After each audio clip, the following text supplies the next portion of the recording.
বল। বলতেছি বাবা।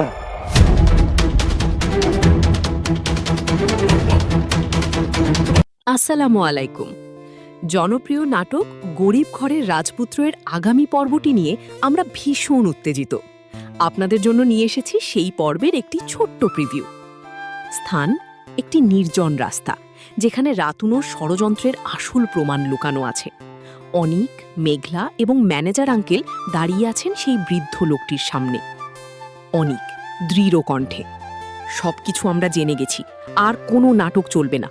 রাতুল হয়ে কতবার মিথ্যা কথা বলেছ, এবার সত্যিটা স্বীকার করো, নইলে পরিণতি কিন্তু ভালো হবে না। বৃদ্ধ কাঁপা কাঁপা গলায়, আমি আমি সব বলে দিচ্ছি বাবা, রাতুলই আমাকে বলেছিল মিথ্যা বলতে।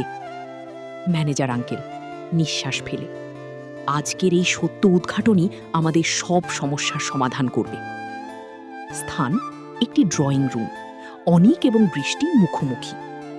অনিক, বৃষ্টি, আমি জানি তুমি অনেক কষ্ট পেয়েছ, কিন্তু মেঘলা আর আমি যা করছি তা আমাদের পরিবারের ভালো করার জন্যই।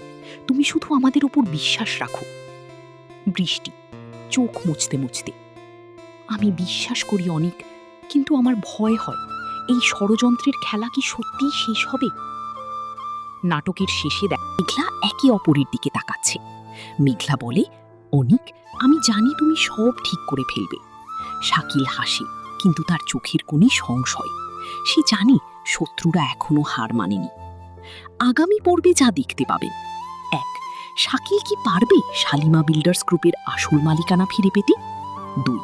মেঘলা কি পুরোপুরি সুস্থ হয়ে স্বাভাবিক জীবনে ফিরতে পারবে? ৩. ষড়যন্ত্রকারীদের মুখোশ কি উন্মোচিত হবে সবার সামনে?